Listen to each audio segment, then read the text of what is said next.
الله الرحمن الرحيم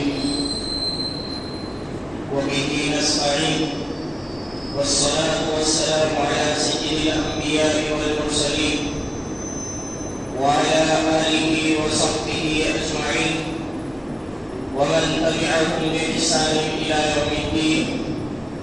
أما بعد، فقد قال الله تبارك وتعالى في القرآن المجيد والفرقان الحميد: فأعوذ بالله من الشيطان الرجيم، بسم الله الرحمن الرحيم، كل نفس ذائقة الموت. صدق الله العظيم. وقال النبي صلى الله عليه وسلم: الكيس من دان نفسه وعمل لما بعد الموت، أو كما قال عليه الصلاة والسلام. اللهم صل على محمد عبدك ورسولك وعلى المؤمنين والمؤمنات والمسلمين والمسلمات. بات چل رہی تھی موت پر.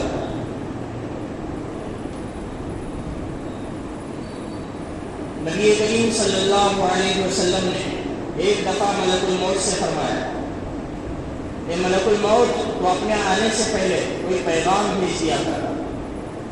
تو ملک الموت نے فرمایا کہ اللہ کے نبی قاصد تو بڑے بھیجے جاتے ہیں لیکن لوگ نہیں سمجھتے.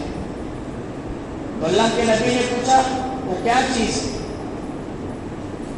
تو ملک الموت نے فرمایا رات کا گر جانا بھی ایک پیغام ہے، بینائی کا کمزور ہو جانا بھی ایک پیغام ہے، بالوں کا سفید ہو جانا بھی ایک پیغام ہے کہ انسان تیرا وقت گزر رہا ہے، تیری کھیتی پک رہی ہے، اور جب کھیتی پک جاتی ہے تو اللہ تبارک و تعالیٰ اسے کاٹ لیتے ہیں. اسی لیے حضرت موسیٰ علیہ السلام نے اللہ تبارک و تعالیٰ سے پوچھا: اے میرے پیارے اللہ، آپ لوگوں کو زندہ بھی کرتے ہیں اور مار بھی دیتے ہیں.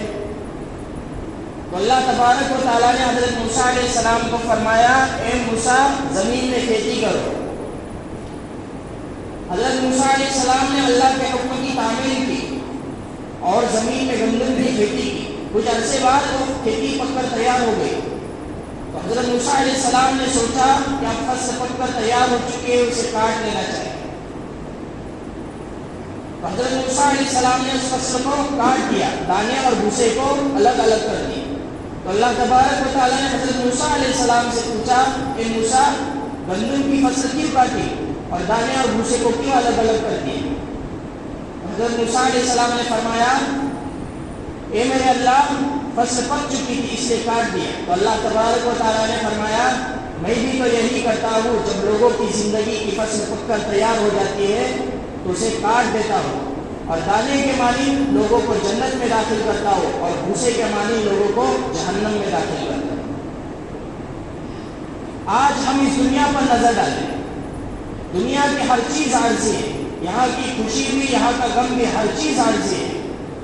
آپ ارد گرد حالات پوچھ کر دیکھیں، ہر انسان کسی نہ کسی درجے میں آپ کو پریشان نظر آئے گا. کوئی اپنی صحت کی وجہ سے پریشان، کوئی اپنی کاروبار کی وجہ سے، کوئی اپنی بیوی بچے کی وجہ سے، کوئی اپنی مکان کی وجہ سے، کوئی اپنی دکان کی وجہ سے، کوئی اپنی اولاد کی سسرال کی وجہ سے، کوئی اپنی اولاد کی وجہ سے، کوئی رشتے داروں کی وجہ سے، تو کوئی پڑوسی کی وجہ سے پریشان ہے. آخر کیوں؟ اس کی سب سے بڑی وجہ یہ ہے کہ آج ہمارے زندگیوں میں آخرت کی فکر باقی نہیں ہے. اس لیے ہم پر پریشانیاں موسلا دھار بارشوں کی طرح آ رہی. آج ہم دیکھ رہے بغیر موسم کی بھی بارش آ رہی.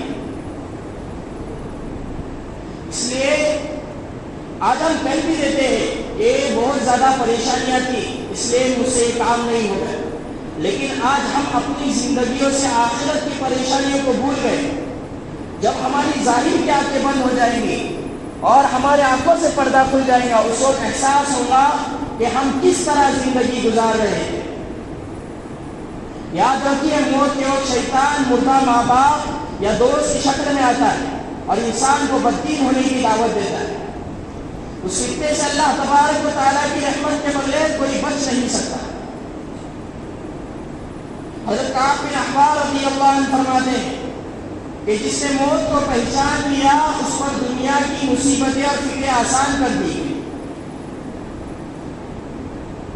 کہ نبی کریم صلی اللہ علیہ وسلم ایک دفعہ اپنے صحابی کی عیادت کے لیے تشریف لے گئے. ابھی آپ صلی اللہ علیہ وسلم وہاں پہنچے ہی تھے کہ ملک الموت آیا اور اس صحابی کی روح کو قبض کر دیا. آپ صلی اللہ علیہ وسلم نے دیکھا ملک الموت نے اپنی انگلیوں کے سینے پر رکھی اور ان کی روح کو قبض کر دیا. تو اللہ کے نبی نے ملک الموت سے فرمایا اے ملک الموت آسانی کا معاملہ فرمایا. تو ملک الموت نے فرمایا اے محمود صلی اللہ علیہ وسلم اللہ تبارک و تعالیٰ نے مجھے پہلے ہی حکم دیا ہے کہ میرے محبوب کے ہر صحابی کی روح کو آسانی کے ساتھ قبض کرنا، اس لیے میں نے اپنی انگلی سے روح قبض کر دی. اگر اس کی جگہ کوئی اور ہوتا تو میں اس کے سینے میں پنجہ گاڑ دیتا. کہ موت کی سختی کو اس طرح بیان کرتے ہیں کہ نبی کریم صلی اللہ علیہ وسلم نے فرمایا واللہ لو تعلمون ما اعلم لبحثتم قلیلا ولبقیتم کثیرا ولتلذذتم بالنساء علی الفرشات. خدا کی قسم جو کچھ میں جانتا ہوں اگر تم بھی جانتے تو کم ہنستے، زیادہ روتے اور بستروں پر اپنے عورتوں سے لطف اندوز نہ ہوتے. ایک روایت میں آتا ہے اگر جانوروں کو تمہاری طرح اپنی موت کا علم ہوتا تو کوئی موٹا جانور کھانے کو نہیں ملتا. کہ اللہ تبارک و تعالیٰ نے جانوروں کو علم نہیں دیا، ہمیں علم ہے کہ ہماری کو اس دنیا سے جانا ہے، ہماری موت برحق ہے. یہ اللہ تبارک و تعالیٰ کا اٹل فیصلہ ہے.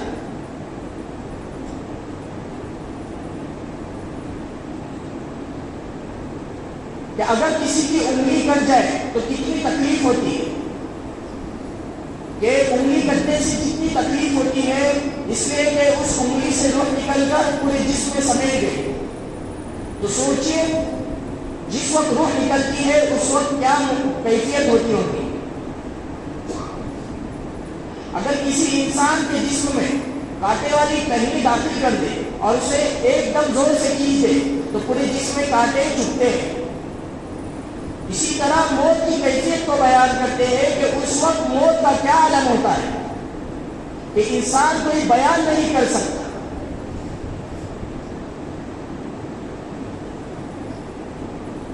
اسی لیے نبی کریم صلی اللہ علیہ وسلم نے موت کی سختی کے بارے میں فرمایا.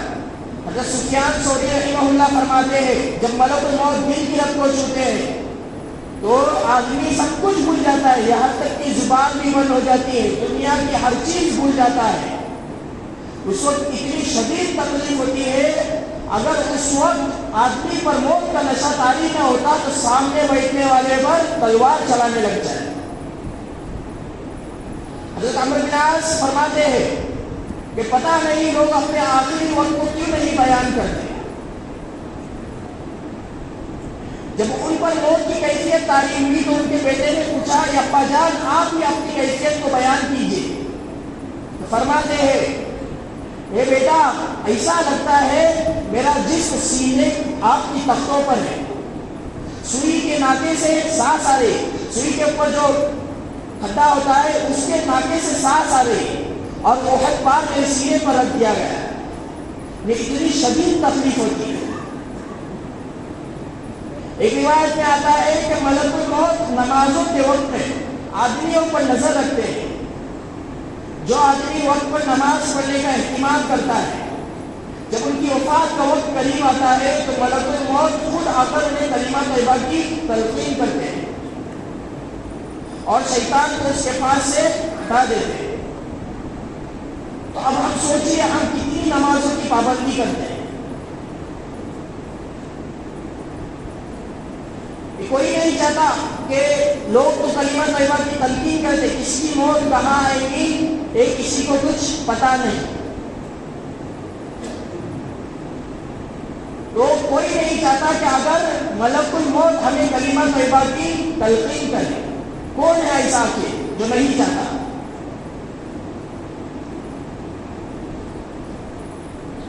جو لوگ اپنے بدعمالیوں کی وجہ سے اللہ تبارک و تعالیٰ کو ناراض کرتے ہیں اور اپنی پوری زندگی اللہ تبارک و تعالیٰ کی نافرمانیوں میں گزارتے ہیں، ان کے آخری لمحات پر بھی ان کی زبان پر وہی کچھ آتا ہے جو ان کے دلوں میں بھرا ہوا رہتا ہے. مثلا کہ ایک بزرگ فرماتے ہیں ایک شخص کی موت کا وقت قریب آیا، لوگ اسے کلمہ طیبہ کی تلقین کرنے لگے لیکن وہ اپنے آخری وقت میں کہہ رہا ہے مجھے ایک شراب کا گلاس پلا دو، کیونکہ وہ شرابی تھا۔ جو کاروباری ہوتا ہے جس سے کچھ دین کی پڑی ہوئی نہیں ہوتے، وہ کہتا ہے ہائے پیسہ ہائے پیسہ۔ آج ہم کہتے ہیں ہماری بیوی، ہمارے بچے، ہماری اولاد، ہماری فلاں چیز، لیکن کل کو پتا چلے گا ہمارا کچھ بھی نہیں تھا۔ یہ تو صرف اللہ تبارک و تعالیٰ کا دیا ہوا تھا، جو کچھ عرصے اللہ تبارک و تعالیٰ نے دے کر ہم سے چھین لیا۔ یہاں کوئی اپنا نہیں ہے، اگر ہے تو فقط اللہ رب العزت کی ذات ہے۔ وہ ایسی ذات ہے جو اپنے بندے سے بغیر کسی مطلب کے محبت کرتا ہے۔ یہاں تک کہ بیوی، بچے، دوست، احباب کو کوئی نہ کوئی مطلب ہوتا ہے۔ ماں باپ کے دل میں بھی کوئی نہ کوئی تمنا ہوتی کہ بیٹا بڑھاپے میں کام آئے گا۔ اگر کوئی بے غیر تعلق محبت کرنے والا ہے تو فقط اللہ رب العزت کی ذات ہے۔ تو کیوں ہم اللہ رب العزت کو چھوڑ کر اس دنیا کے پیچھے بھاگے؟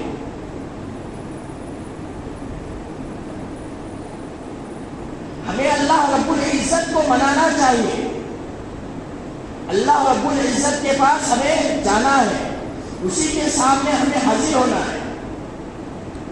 یہ دنیا تو عارضی ہے۔ ایک بزرگ فرماتے ہیں جو لوگ علماء کے خلاف بد زبانی، بد کلامی کرتے ہیں، میں نے ان کی قبروں کو جہنم کا گڑھا بنتے ہوئے دیکھا۔ تو آج ہم سوچیے ہم کس طرح زندگی گزار رہے ہیں اور اپنی موت کی کیا تیاری کر رہے ہیں۔ اصل مرحلہ دنیا کا نہیں ہے، اصل مرحلہ ہے آخرت کا۔